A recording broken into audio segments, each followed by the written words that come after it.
അത്യുന്നതനായ ദൈവത്തിന് സ്തുതി.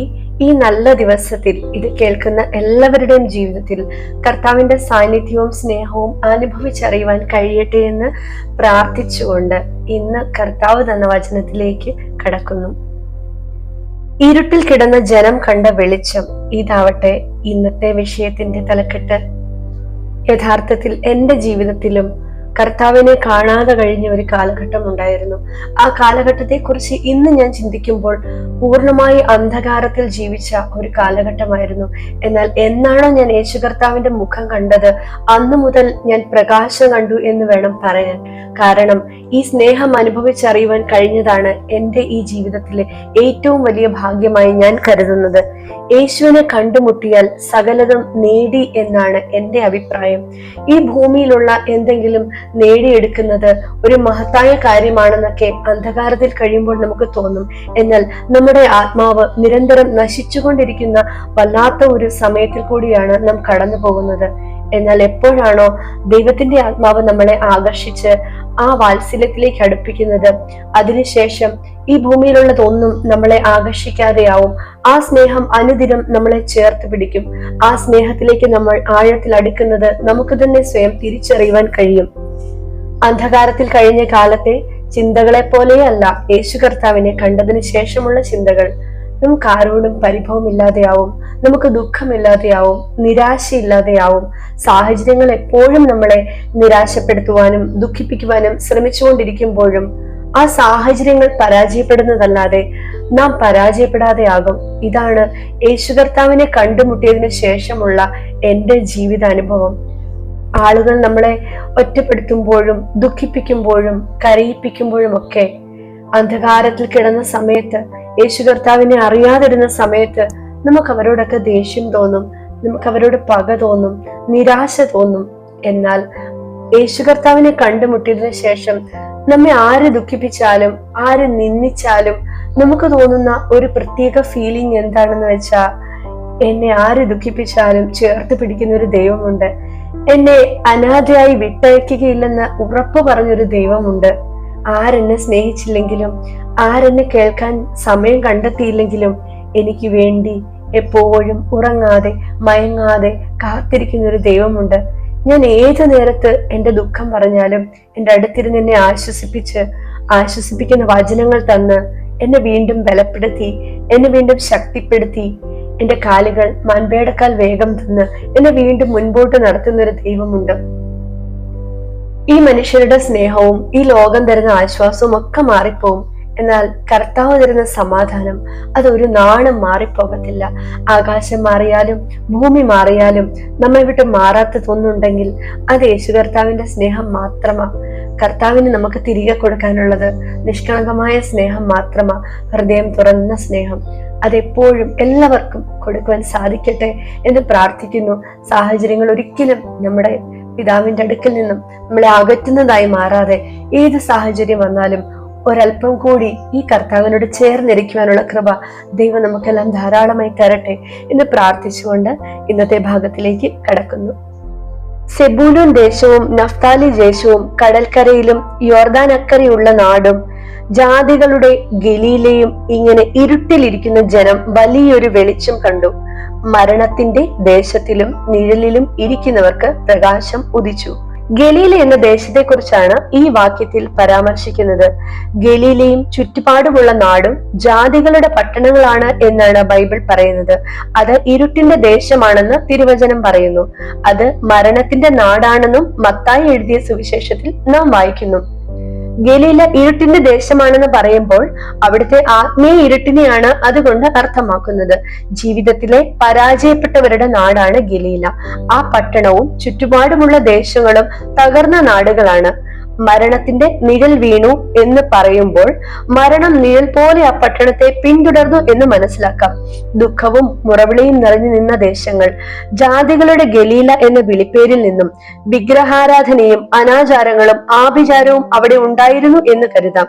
ആത്മീയരായ ആളുകൾ അവിടെ ഉണ്ടായിരുന്നിരിക്കാൻ സാധ്യതയില്ല. അഥവാ ഉണ്ടെങ്കിൽ തന്നെ ദൈവമക്കളുടെ എണ്ണം വളരെ കുറവായിരുന്നിരിക്കാം. ഇരുട്ടും മരണനിഴലും ഒരു ദൈവ പൈതലിന് മുമ്പിൽ മാറിപ്പോകും. അപ്പോൾ ഇരുട്ടിന്റെയും മരണത്തിന്റെയും ഖനികൾ ഉണ്ടായിരുന്ന ദേശമായിരുന്നു ഗലീലയും ചുറ്റുപാടും എന്ന് ഉറപ്പായി പറയുവാൻ കഴിയും. ജീവിതത്തിൽ സന്തോഷവും സ്വസ്ഥതയും സമാധാനവും ഇല്ലാതെ ഒരു വലിയ കൂട്ടം ജനം അവിടെ ഉണ്ടായിരുന്നു എന്നത് ആ നാടുകളെ പറ്റിയുള്ള വിശേഷണങ്ങളിൽ നിന്ന് നമുക്ക് മനസ്സിലാക്കാം. ഈ ഗലീലയും ചുറ്റുപാടുമുള്ള പട്ടണങ്ങളെയും കുറിച്ചാണ് ഇരുട്ടിൽ കിടന്ന ജനം കണ്ട വെളിച്ചം എന്ന് എഴുതപ്പെട്ടിരിക്കുന്നത്. അന്ധകാരം നിറഞ്ഞ ആ ദേശത്തെ വെളിച്ചത്തിലേക്ക് ആരാണ് നടത്തിയത്? ആര് മൂലമാണ് അവരുടെ മരണഭീതി നീങ്ങിപ്പോയത്? സ്വാതന്ത്ര്യവും സ്വസ്ഥതയും സമാധാനവും ഏത് വഴിയിലൂടെയാണ് അവർ കണ്ടെത്തിയത്? യേശുവിനെ പറ്റി യോഹന്നാൻ അപ്പോസ്തലൻ എഴുതുന്നത് ഏത് മനുഷ്യനെയും പ്രകാശിപ്പിക്കുന്ന സത്യ വെളിച്ചം എന്നാണ്. ഏത് മനുഷ്യനെയും എന്ന് വെച്ചാൽ ഏത് അവസ്ഥയിലുള്ളവനെയും യേശുവിനെ പ്രകാശിപ്പിക്കാൻ കഴിയും. ഇത് കേൾക്കുന്ന ഏതൊരു വ്യക്തിയെയും വിടുവിക്കുവാൻ യേശു കർത്താവിന് കഴിയും.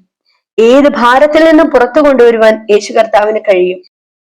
നിങ്ങളുടെ ജീവിതത്തെ പുതുക്കുവാൻ യേശുവിന് കഴിയും. അവൻ നിങ്ങളുടെ അന്ധകാരത്തെ പ്രകാശമാക്കും. അവനാൽ നിങ്ങൾ നിങ്ങളുടെ പരാജയപ്പെടുത്തിയ പടക്കൂട്ടങ്ങൾക്ക് നേരെ പാഞ്ഞു ചെല്ലും. നിങ്ങൾക്ക് തനിയെ അതിജീവിക്കുവാൻ കഴിയാത്ത പ്രശ്നങ്ങളുടെ വൻമതിലുകൾ യേശു നിങ്ങളോട് കൂടെ ഉള്ളതിനാൽ നിങ്ങൾക്ക് ചാടിക്കടക്കുവാൻ കഴിയും. കാനാവിൽ ആദ്യത്തെ വീര്യപ്രവൃത്തി ചെയ്തതിലൂടെ യേശു നൽകിയ സന്ദേശം എന്താണ്? ദൈവപ്രവൃത്തിക്ക് സാധ്യതയില്ല എന്ന് പറയുന്ന വിഷയത്തിൽ യേശു പ്രവർത്തിക്കും. ആർക്കും കടന്നു വരുവാൻ കഴിയാത്ത ഇടങ്ങളിൽ യേശു കയറി വരും. ആർക്കും പ്രവർത്തിക്കാൻ കഴിയാത്ത വിഷയങ്ങളിൽ യേശു അത്ഭുതം ചെയ്യും. അവന്റെ മുന്നിൽ തുറക്കാത്ത വാതിലുകളില്ല. കല്ലറയിലെ അടച്ച് നാറ്റം വെച്ച വിഷയങ്ങൾക്ക് പോലും യേശുവിന്റെ വാക്കിന് മുമ്പിൽ ജീവനോടെ പുറത്തു വരും. വേദപുസ്തകം വായിക്കുമ്പോൾ എവിടെയെല്ലാം അസാധ്യതകൾ ഉണ്ടായിരുന്നുവോ അവിടെയെല്ലാം ദൈവത്തിന്റെ കരം ഇറങ്ങി അത്ഭുതം ചെയ്തത് കാണാൻ കഴിയും. ഉൽപ്പത്തി പുസ്തകം തുടങ്ങുമ്പോൾ പാഴും ശൂന്യവുമായി തീർന്ന ഭൂമിയെ കാണാൻ കഴിയും. എന്നാൽ ദൈവം കൽപ്പിച്ചപ്പോൾ പാഴായിരുന്ന ഭൂമി അനുഗ്രഹ സമൃദ്ധമായി മാറുന്നത് നാം വായിക്കുന്നു. അസാധ്യങ്ങളെ സാധ്യമാക്കുന്ന എൽഷദായിയും അത്ഭുതമന്ത്രിയുമാണ് നമ്മുടെ ദൈവം. വചനം പറയുന്നു, ദൈവത്തിന് ഒരു കാര്യവും അസാധ്യമല്ലല്ലോ. എന്തായിരുന്നു കാനാവിലെ ആ കല്യാണ വീടിന്റെ അവസ്ഥ?